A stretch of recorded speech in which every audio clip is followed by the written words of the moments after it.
partir de este momento pues recibimos la visita de Ada Colau, que es la alcaldesa de Barcelona. Buenos días. Muy buenos días. Alcaldesa, gracias por acompañarnos esta mañana. Un placer, lo teníamos pendiente. Por la visita. Estábamos hablando ahora de las elecciones en Italia, que ha ganado el movimiento 5 estrellas. ¿Podemos decir que han ganado los suyos? O sea, 5 estrellas No. es lo más parecido que hay en Italia a lo que es su posición política. No, yo no diría, de hecho no tenemos ninguna relación con 5 estrellas. Yo diría que es que además lo de Italia es muy peculiar y viene de lejos, ¿no? De una descomposición de la política institucional que la verdad es que viene durando décadas, ¿no? Desde Mani Pulite, desde cuando se empezó a desmontar todo el tema de la mafia y la verdad yo he vivido en Italia. Y ya hace décadas tenías esa percepción clarísima de que había un mundo que era la política institucional y otro mundo paralelo que era la vida real. Y la verdad es que eso desgraciadamente se ha ido agudizando y es terrible porque realmente Italia no se lo merece. O sea, es un país extraordinario con un nivel cultural altísimo, con una riqueza política, social, cultural, que realmente llama mucho la atención, ¿no? Que se llegue a ese nivel de descomposición de lo institucional y realmente preocupa mucho. Tenemos de un lado la victoria del movimiento 5 estrellas, primera vez en unas elecciones generales, había ganado en municipales y en europeas, creo recordar. Primero en generales, y luego en la derecha, que se ha puesto como primer partido la Liga Norte, que es un partido xenófobo y... Liga Norte que es xenófobo, Berlusconi que vuelve, que muchos pensábamos que alguien así no volvería, con todos los casos de corrupción, además un machista maleducado, que bueno, que todos recordamos, ¿no? Momentos tristemente famosos de este señor. O sea que realmente yo creo que Italia no se merece esos resultados políticos, que creo que tienen que ver eso con una crisis institucional que viene cociéndose de hace mucho tiempo. No, pues son los votantes los que... Por supuesto, que deciden, deciden, yo no voy a cuestionar el voto, lo que sí digo es que los votantes, porque yo he estado en Italia y he vivido en Italia, sí que hay esa resignación como de pensar que la institución ya nunca nos va a representar, ¿no? Entonces decir, bueno, pues voto el menos malo, ¿no? O hago un voto protesta, pero que dejar de tener la aspiración. Hace muchos años que los italianos dejaron de tener la aspiración de que realmente las instituciones les representaran plenamente, y yo creo que eso es terrible y también que nos tiene que interpelar a todos, porque creo que hay una cierta crisis de la institucionalidad en toda Europa. En Italia puede estar ahora especialmente agudizada, pero hay una crisis de la institucionalidad que tiene que ver, pues eso, con los casos de corrupción, ¿no? Que si se quedan con una cierta idea de impunidad, pues evidentemente eso erosiona muchísimo la idea de lo público. Tiene que ver también con una cierta distancia, ¿no? De ver que hay una clase política que parece que vaya por un lado y la vida real vaya por otro. Yo creo que esos problemas nos interpelan a todos y todos tenemos que ser extremadamente responsables, ¿no? A la hora de pensar de cómo hacemos frente a esas cuestiones que están erosionando la legitimidad de las instituciones y que por lo tanto amenazan a la democracia, a la calidad democrática, ¿no? Hemos contado también que en Cataluña el presidente del Parlamento, el señor Torrent, va a iniciar hoy otra ronda de consultas a ver si finalmente hay un candidato para la investidura o no lo hay. Y que Joan Tardá, el diputado de Esquerra, que es una declaración que está siendo muy comentada esta mañana, ha dicho necesitamos menos tripas y más cerebro, hay que tender puentes con el PSC y con los comunes, en vista de que la situación está bloqueada. Dado que el primer partido, creo que al que va a llamar el señor Torrent, con el que se va a reunir, es En Comú, que es el señor Domènech, ¿cómo de abiertos están ustedes a explorar un acuerdo con Esquerra que tendría que incluir alguna otra formación política para intentar una investidura alternativa a las que está proponiendo Junts per Catalunya? Bueno, la verdad es que a nosotros no nos han dado la clave de la gobernabilidad en Cataluña. O sea, claramente a nosotros no nos fueron bien las elecciones, supimos reconocer ese resultado y por lo tanto no nos corresponde a nosotros decir cómo se tiene que formar gobierno o quién tiene que ser candidato, ¿no? Yo las declaraciones de Tardá, a ver, las aprecio, aunque también dices, bueno, a buenas horas, ¿no? Porque decir ahora que hacen falta más cerebro y menos tripas, para algunos que lo hemos intentado defender durante todo este tiempo anterior, nos habríamos ahorrado algunas situaciones extremas y durísimas que hemos vivido en los últimos meses si hubiéramos puesto más cerebro y menos tripas en otros momentos, ¿no? Y nos hubiéramos evitado, por ejemplo, la declaración unilateral, que fue un momento de mucha tripa, creo yo, y muy poca inteligencia. Dicho esto, bienvenida sea esa reflexión, además que hay que decir que al señor Tardá le ha caído una de críticas de sus propias filas, ¿no? Por decir eso, o sea, que agradecer igualmente, que aunque creo que llega tarde, pero que siempre es mejor tarde que nunca, y por lo tanto, evidentemente que creo que esa es la vía, y nosotros siempre estaremos dispuestos a hablar con formaciones de izquierdas para recuperar la agenda social y para hablar de cómo desbloquear la situación. En ese sentido vamos a estar predispuestos. ¿Incluido el PSC, aunque el PSC apoye el 155? Claro que sí, nosotros siempre hemos dicho que queremos hacer acuerdos con el Partido Socialista, por supuesto que sí, y precisamente cuando cuando se han producido las situaciones críticas de los últimos meses, lo que hemos lamentado es que el Partido Socialista, para sorpresa de muchos de nosotros, se posicionará tan al lado del Partido Popular. Eso es lo que en Cataluña, bueno, y creo que en toda España no esperábamos otra cosa, pero siempre dispuestos a recuperar esas conversaciones, alianzas progresistas, que creo que es la mejor respuesta que podemos dar tanto en Cataluña como en España para hacer frente a una situación que ahora mismo es crítica, ¿no? Vienen publicando el Periódico de Cataluña y el Confidencial, el diario de Nacho Cardero, que los Mossos d'Esquadra, según la investigación judicial que está en marcha, intentaron quemar documentos oficiales que reflejaban la actividad de espionaje realizada por los propios por algunos de los Mossos d'Esquadra, siguiendo órdenes de sus superiores, espionaje a políticos de la oposición y también a periodistas. Pues sí, se confirma, es terrible y gravísimo, evidentemente. Entonces hay que investigar eso a fondo, y si eso se basa en documentos, porque la verdad es que yo la información que he visto ahora en medios era un poco confusa, pero que salgan esos documentos y que se sepa todo con absoluta transparencia, evidentemente. Y que asuma la responsabilidad de lo que ocurrió, ¿quién? Pues quien tenga la responsabilidad política, evidentemente, de ello, ¿no? Igual que en muchas otras cuestiones. Evidentemente, la policía tiene que estar para garantizar la seguridad y las libertades de todos, y no para hacer espionaje político, si es que se confirma, lo digo porque yo ahora no conozco las fuentes directas, sé que se ha hablado de que podía ser, por lo tanto, si existe un indicio, que se investigue a fondo, por supuesto. Como para llevar este asunto al Parlamento de Cataluña y que se abra una investigación, una indagación, o que tenga que responder a alguien de lo que evidentemente, si hay algún elemento ahí que sustenta, igual que se pidió en el Congreso de los Diputados, ¿no?, cuando salió el espionaje por parte del Ministerio gobernado por Fernández Díaz, y todos exigimos que se tenían que dar todas las explicaciones, pues si hay indicios, evidentemente que hay que pedir comisiones de investigación, claro que sí. Ada Colau fue muy mencionada la semana pasada en este programa, de manera muy crítica, es decir, o bastante crítica, empezando por mí mismo.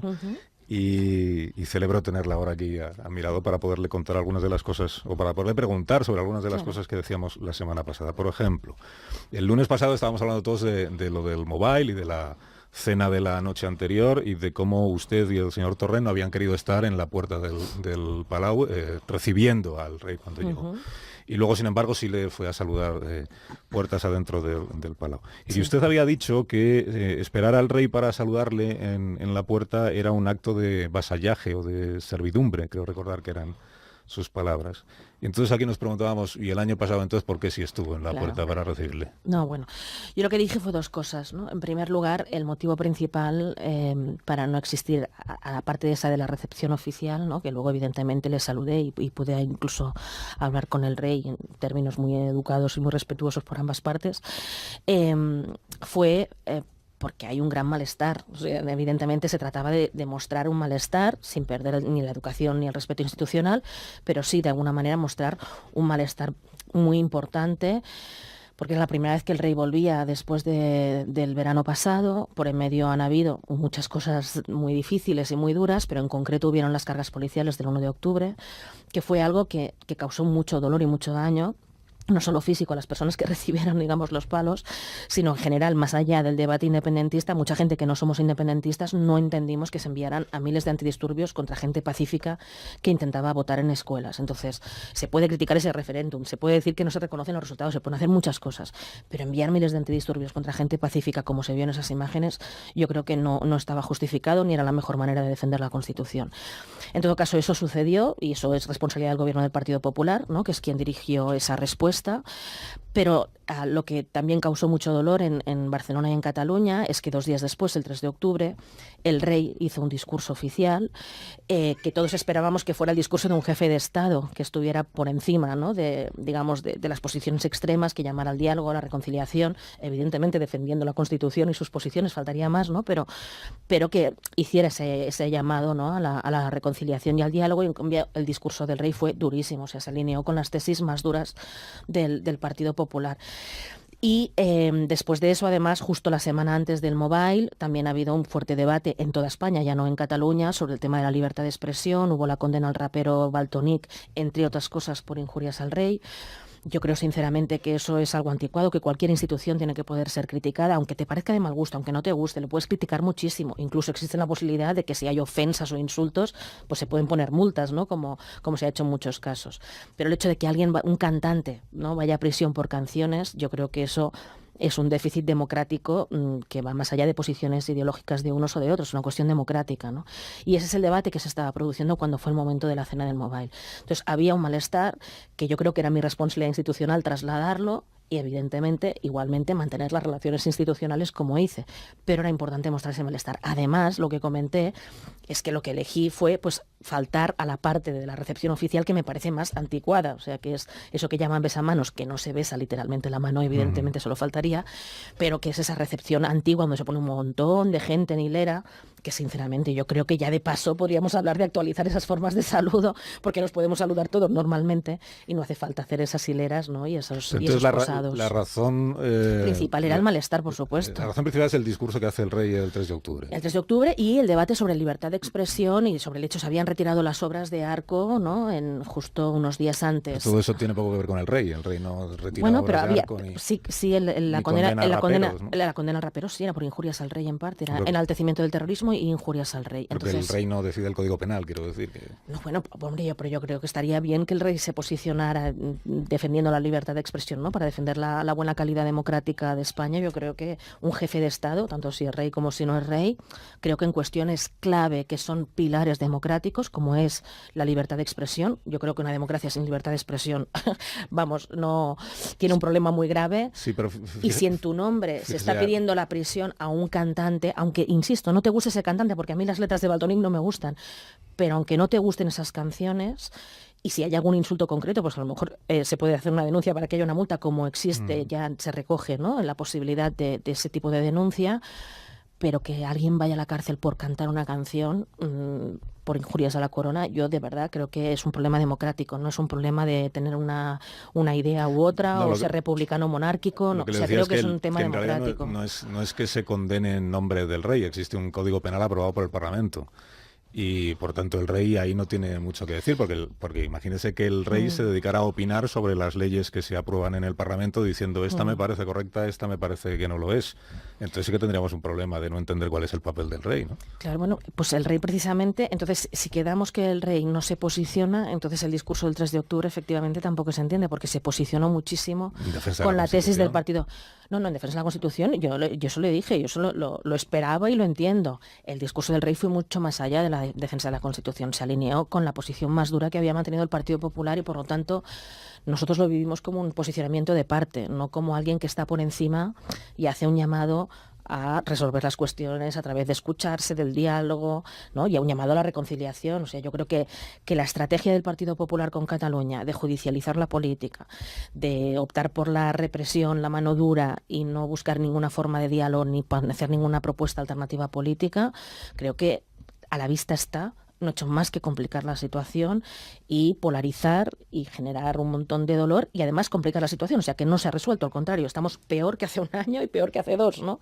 Por lo tanto, yo creo que eso es una estrategia determinada, que una cosa es defender la Constitución, que es absolutamente no solo legítimo, ¿no?, sino que, vamos, es obvio en una democracia, defender la Constitución. El rey tuvo que salir a defender la Constitución porque había un gobierno autonómico que estaba intentando tumbar la Constitución en Cataluña. Vamos a ver, si hablamos de defender la Constitución, podríamos hablar de cuando se aprobó el Estatut en el marco de la Constitución, y un debate que fue liderado por Pascual Maragall, el mejor alcalde que ha tenido la ciudad de Barcelona y que luego fue presidente de la Generalitat, y que desde una óptica progresista precisamente hizo ese llamado de decir, oye, hay que avanzar en el autogobierno catalán, como han hecho otras comunidades autónomas, y lo hacemos por el marco constitucional y con un proceso larguísimo por el Parlamento, luego validado con votación de los catalanes, se lleva al Congreso de los Diputados, y el Partido Popular no le pareció bien, recogió firmas y lo llevó a los tribunales.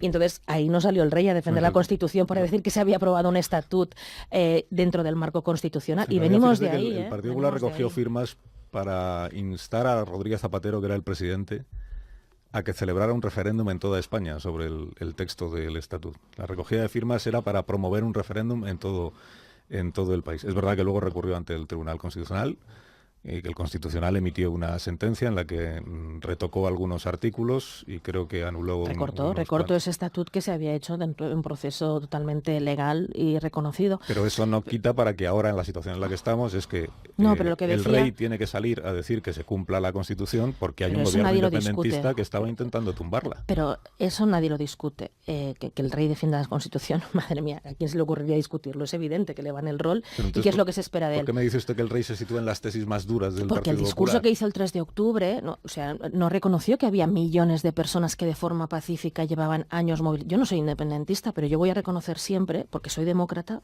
que si hay más de 2 millones de personas durante años movilizadas de forma exquisitamente pacífica, porque jamás han habido manifestaciones masivas y jamás se ha roto un plato. Por lo tanto, decir ahora, querer asociar el independentismo a la violencia, se le pueden criticar muchas cosas al independentismo, pero violencia no se le puede criticar. Entonces, yo creo que como demócrata, a eso hay que darle una respuesta política. El Partido Popular no le ha dado una respuesta política, al contrario, ha castigado Cataluña, incluso las inversiones que dentro del marco actual tenía comprometidas no las ha ejecutado, no ha hecho ninguna alternativa a las tesis independentistas, o sea, lo único que ha dicho es el imperio de la ley, pero además una visión particular del imperio de la ley, porque luego hay muchos jueces que discrepan de la visión que tiene el Partido Popular, incluso diría sin respetar la división de poderes en muchos casos, porque hemos visto a ministros decir lo que van a decir los jueces antes de que lo digan, o reconocer que llaman a los magistrados del Tribunal Constitucional antes de que dicten sus sentencias, o sea que hemos visto cosas muy graves en este sentido. ¿Usted no cree en la independencia del Tribunal Constitucional? ¿O sí? No, yo creo en general en la independencia de todos los tribunales y que hay que defenderla. Yo digo que el Partido Popular ha reconocido públicamente, o sea, ha dicho antes si alguien va a ir a la prisión o no, antes de que suceda o que lo diga un juez, ha dicho que llama a los jueces y que le parece normal llamarles antes de que se posicionen sobre esa cuestión, y que el Partido Popular además ha sido quien ha instado a que un tema que es político, y que insisto, son millones de personas que piden una respuesta política pacífica durante años, y no ha dado ninguna respuesta política y lo ha llevado todo a los tribunales y ha enviado a miles de antidisturbios el 1 de octubre. Entonces yo creo que eso ha sido un fracaso terrible, ha causado mucho dolor y hay que buscar otra manera de responder a esto. Y evidentemente que en la parte independentista, yo soy la primera, he sido muy crítica con la vía unilateral, y no solo por el tema de la legalidad, incluso por algo creo más importante en democracia, que es que eso dividía a la sociedad catalana e la vía unilateral iba en contra de lo que opinaban la mayoría de los catalanes y querían la mayoría de los catalanes. Entonces creo que ha sido un error gravísimo y eso hay que criticarlo. Vamos, yo soy la primera que lo critica muchísimo y creo que en una situación tan enquistada como la actual, habría que reconocer que esas posiciones extremas, por un lado la judicialización, por otro lado la vía unilateral, han llevado la situación al colapso y al desastre actual. Reconozcamos eso y retrocedamos posiciones, por favor, y abramos un camino de diálogo, que se forme ya un gobierno en Cataluña, porque lo necesitamos urgentemente, que se forme un gobierno efectivo, real y presente. Un camino de diálogo dentro de la Constitución. En el marco legal existente, evidentemente, pero yo creo que eso por parte de Cataluña se ha dicho, ¿no? Y muchos juristas han dicho, en el marco de la Constitución se podría estar dialogando de muchas cosas que el Partido Popular se ha negado siempre. Lo que no se podría hacer es un referéndum de autodeterminación. Hay muchos juristas que dicen que sí. Bueno, hay muchos juristas, no, hay muchísimos. Hay muchísimos más, que hay muchísimos más que han dicho que sí que se puede, o se pueden buscar muchas fórmulas, incluso hacer el referéndum si quieren en toda España, pero es que ni siquiera eso se ha planteado, ¿no? Porque no se puede preguntar por la autodeterminación de un territorio. Yo creo que eso es evidente que es cuestión de voluntad política. Se ha hecho en muchos países, hacer referéndums y consultas es lo más normal del mundo en democracia. Yo creo que hay que preguntarse por qué alguien se niega o se ampara en una ley. Además, las leyes no caen del cielo, no son divinas, afortunadamente. Las leyes en democracia las hacen los seres humanos. Entonces, cuando una ley no da respuesta... Por eso se puede cambiar la Constitución, pero mientras no se cambie, el Tribunal Constitucional ha dicho que no se puede hacer un referéndum de autodeterminación en nuestro país. Bueno, yo insisto, yo creo que hay un marco legal que permite hacer referéndums, consultas. Si se quiere, se puede, evidentemente, hay el marco legal para hacerlo y sobre todo lo que hace falta es una respuesta política y no judicial, porque la judicialización creo que lleva al colapso democrático. Déjeme que hablemos de libertad de expresión, porque ha mencionado usted dos episodios de la semana pasada también, el del rapero Valtonyc y el de... La retirada de la obra de Arco. Sobre lo de Arco, apelando a la libertad de expresión, en una exposición organizada o amparada por el Ayuntamiento de Barcelona, ¿podrían colgarse, por ejemplo, o exponerse fotos que ensalzaran la fiesta de los toros, Usted lo dice por un cartel que fue retirado en la ciudad de Barcelona que tenía la imagen de un torero. Lo dice por eso. Lo digo por saber Sí. qué cabe y qué no cabe en una Una exposición oficial. una cosa es una obra de arte. Yo sería partidaria de que si tanto tiene un torero como si tiene cualquier cosa, una obra de arte que está en un espacio de arte, la autoridad pública no tiene que entrar a censurar. Pero usted me está hablando, creo, me está haciendo referencia a una publicidad que no se autorizó, no era ninguna exposición de arte, sino que era una publicidad en las calles de Barcelona, con un cartel muy grande donde pues, salía un torero, ¿no? Y entonces eso no lo decidimos, eso no hubo ninguna decisión política. Barcelona se decidió por mayoría del Pleno, o sea, con un grandísimo consenso de los grupos políticos, hace tiempo ya, se declaró ciudad libre de toros. Y por lo tanto que no se hacía apología del toreo en la ciudad de Barcelona.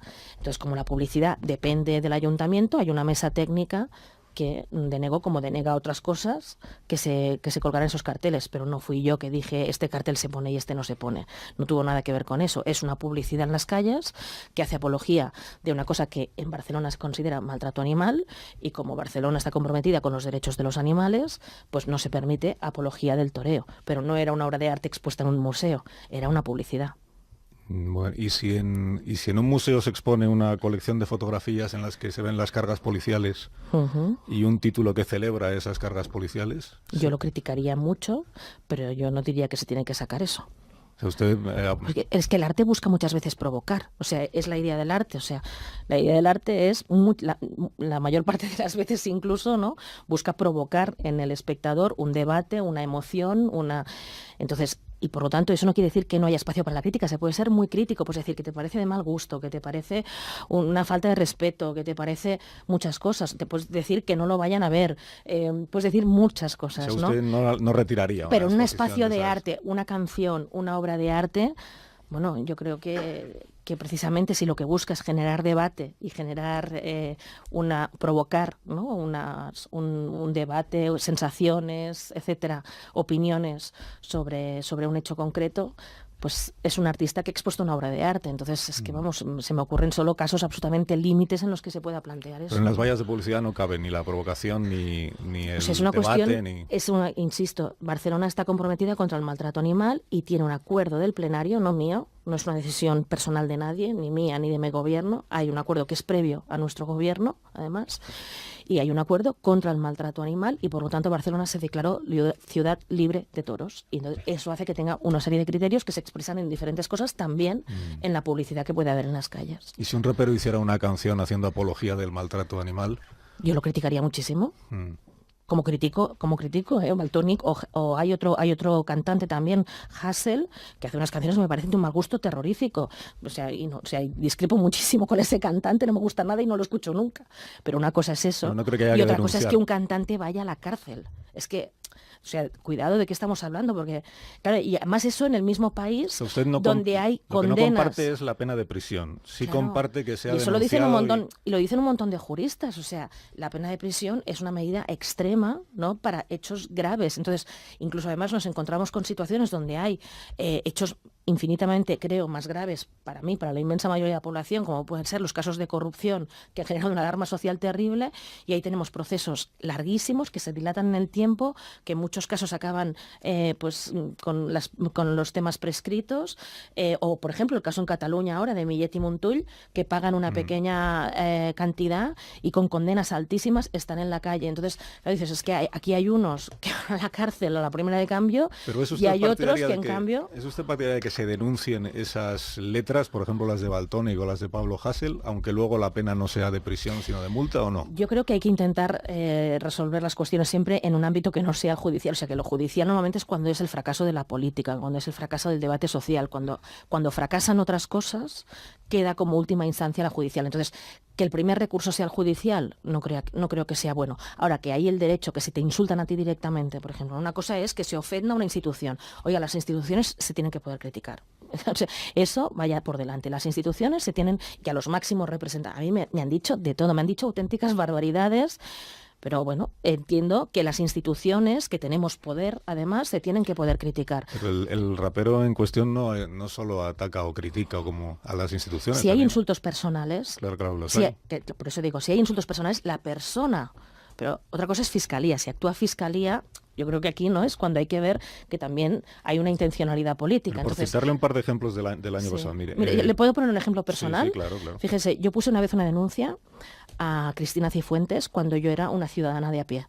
Porque a mí Cristina Cifuentes, cuando yo estaba en el movimiento por el derecho a la vivienda, estando ella en una posición de poder y yo no, porque como ciudadana de pie no tenía ni el acceso a los medios de comunicación que tenía ella era delegada del gobierno en Madrid, tenía una credibilidad, por lo tanto sus palabras que no tenían la mía, tenía unos recursos que la acompañaban, los recursos del Estado que estaban, ¿no? Abogados del Estado, etcétera, que estaban a su servicio. Pues esta señora en una posición de poder dijo sobre mí, que era una ciudadana de a pie, que yo era filoterrorista, amiga de terroristas. Ella sabía que cuando hizo eso provocó un aluvión de insultos, amenazas, etcétera. Amenazas algunas graves. Y me decidí a denunciar sobre todo porque me llegaron amenazas contra mi hijo muy graves. Y entonces ahí dije, bueno, esta señora me ha provocado, sabiendo que lo que ha dicho es mentira, porque yo jamás he tenido ninguna relación con ningún mundo terrorista de ningún tipo, sabiendo que es mentira, no solo me ha insultado y difamado, es que me ha provocado algo muy grave, que son amenazas de muerte graves a mi familia. La denuncié. ¿Y sabe qué pasó? Que en el juicio sus abogados reconocieron que efectivamente ella dijo eso, lo reconocieron, y eso está recogido, ¿eh? Reconocieron que había mentido a conciencia, pero se ampararon en la libertad de expresión. Y el juez le dio la razón, cuando ella estaba en una posición de poder, y dijo que la libertad de expresión de Cristina Cifuentes era más importante que mi derecho al honor o que las amenazas a mi hijo. Entonces, cuando es alguien poderoso, la libertad de expresión es lo primero, es el mundo al revés. O sea, en democracia, y eso lo puede preguntar a cualquier jurista, los derechos y las libertades, el Estado sobre todo se tiene que preocupar de garantizárselos a los más débiles o los más vulnerables, no a los poderosos, que sobre todo si están en una opción de un cargo público tienen que asumir que se les critique. Y entonces, claro, a quien tiene poder puede decir cualquier barbaridad y se le absuelve en nombre de la libertad de expresión, y a un rapero que puede cantar cosas horribles de mal gusto se le envía a prisión. Yo creo que esto es un déficit democrático. Hace un año fue condenado a prisión un tuitero por los mensajes que escribió en Twitter sobre el accidente aéreo de Germanwings, mofándose de los catalanes que murieron en ese accidente. Fue condenado a prisión. ¿A usted le pareció mal esa condena? Le vuelvo a decir, me parece de muy mal gusto, me parece horrible esas canciones, esas letras, esos comentarios, los critico muchísimo, pero creo que cuando se habla de canciones, hablar de prisión es un error. Creo que judicializar las canciones, judicializar el arte, creo que es una democracia débil, que es una democracia que sinceramente tiene que preocuparse más de perseguir a los poderosos, a los corruptos, a los que ejercen violencia contra las personas. O sea, hay gente que ejerce violencia contra las personas, como los abusos sexuales, y está en la calle. Hay gente que roba centenares, miles de millones y estafa y está en la calle. Y estamos hablando de poner en la prisión a un cantante. Es que, claro. ¿Habría salido usted a defender la libertad de expresión del rapero si en lugar de hacer letras en las que, en mi opinión, celebra o banaliza o trivializa el terrorismo, hubiera celebrado o banalizado la violación o el abuso de menores o la pederastia? ¿Estaría usted en la misma posición defendiendo su libertad? Una cosa es ejercer esa violencia, ejercerla. Otra cosa es que se busque provocar hablando de cosas que nos pueden disgustar, asquear, que nos pueden parecer repugnantes. Entonces, claro, yo habría sido la primera que habría salido a decirle de todo, ¿no? Pero además otra cosa diferente es, una cosa es banalizar, es que claro, estamos entrando aquí en un terreno que hablar en abstracto es difícil, porque una cosa es banalizar y otra cosa es instar a, pues yo qué sé, ves a violar a no sé quién, ¿no? Instar a ejercer una violencia. Pero el otro caso que no llegué a comentar antes. ¿Se acuerda usted de una mujer que publicó un tuit sobre Inés Arrimadas, un día que había estado Inés en yo lo critiqué. La Sexta, ¿no? Y dijo, ojalá te violen en grupo, una barbaridad de esas características. Y Inés Arrimadas presentó una denuncia y usted aplaudió que presentara. Sí, me pareció espantoso. Sí. ¿Qué diferencia hay entre publicar un tuit en el que deseas que Inés Arrimadas sea violada en grupo, insisto, o hacer una canción que cuando amenazas directamente a alguien, que Cospedal sea mutilada y encerrada en un zulo, como dice el rapero Valtonyc? Primero, creo que eso además los juristas lo pueden explicar con mucha más precisión que yo, pero que eso está previsto en derecho. Es decir, una cosa es insultar o amenazar directamente a alguien con nombre y apellidos, otra cosa es criticar una institución, unos hechos, lo que sea, ¿no? Entonces, insisto, previsto, puede ser de mal gusto, incluso para cuando hay insultos o amenazas personales están previstas las multas. Pero aquí estamos hablando de que raperos vayan a prisión. Y yo creo que eso es una medida extrema que está prevista para situaciones muy graves, la prisión, privar de libertad, y creo que hacer eso por canciones creo que es un error, creo y creo que muchos juristas comparten esto. Entonces, creo que hay que buscar otras maneras de resolverlo y que además el derecho lo tiene previsto. Hay otros caminos para resolver eso. Usted no enviaría a prisión a Valtonyc, pero sí le pondría una multa. No soy jueza, yo no tengo que decir si Ahora, tiene que... Si hay que ahora se me escapa. Yo le digo que no lo enviaría a prisión, claro que no. ¿Y multa? Le digo, yo no soy jueza, no tengo que decir exactamente. Multa por decir, ojalá mutilen a Cospedal y la metan en un zulo a 40 grados. Bien, de verdad, me parece espantoso y horrible. A mí me han dicho cosas parecidas y peores, le digo. Entonces, y desde que soy alcaldesa ni le cuento, he dejado de mirarlo ya, porque la verdad, para ponerme mala, pues no... creo que hay que distinguir y que eso los jueces tienen las herramientas para hacerlo y yo no me tengo, y creo que ni los periodistas ni los políticos tenemos que jugar a ser jueces, que si no luego se lía todavía más, ¿no?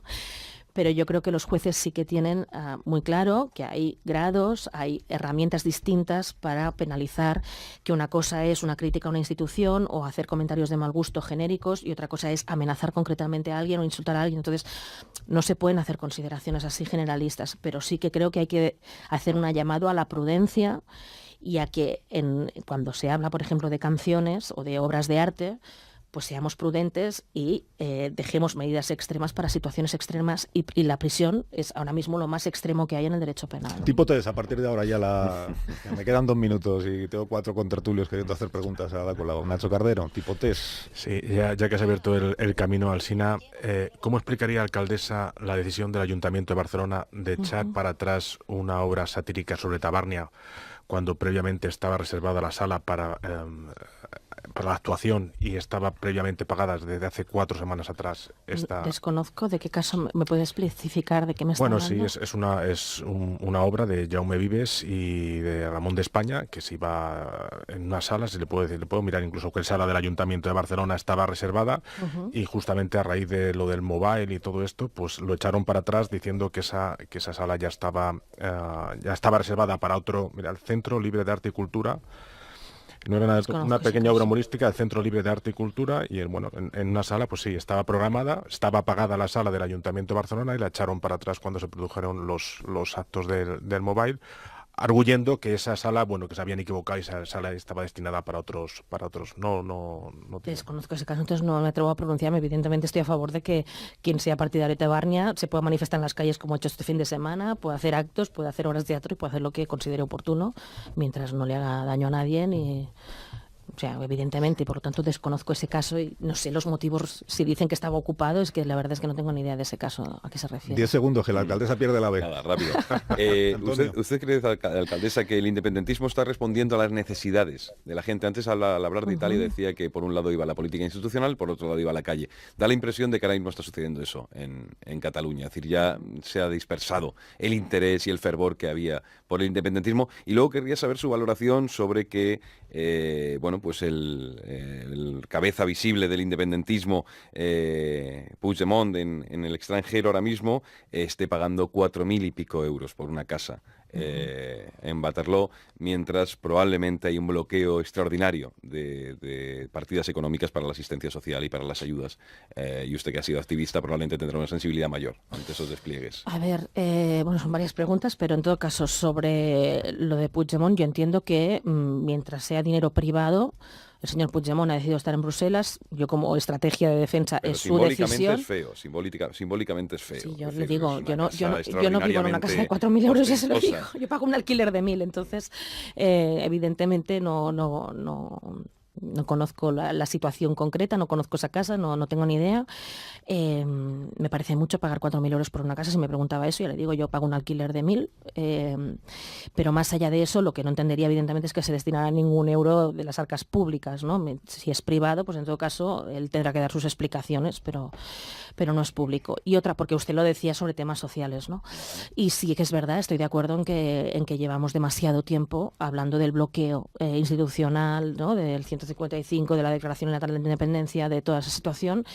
y que efectivamente, dígamelo a mí como alcaldesa de la ciudad de Barcelona, que tenemos un montón de temas sobre la mesa, que le llevamos meses diciendo necesitamos un gobierno ya, pero ya, aunque no sea el que a mí me gustaría, porque no será el que a mí me gustaría, pero necesitamos un gobierno ya porque tenemos temas de seguridad, de vivienda, de promoción económica, o sea, montones, guarderías, tenemos montones de temas que están bajo mínimos, incluso cosas que estamos cubriendo con dinero de los ayuntamientos y que tiene que poner la Generalitat de Cataluña, y por lo tanto es urgente que haya un gobierno para retomar la agenda social, económica del país, claro que sí. Hay unas personas que me señalan un reloj todo el tiempo, alcaldesa, y creo que están diciendo que no llega usted al AVE por mi culpa.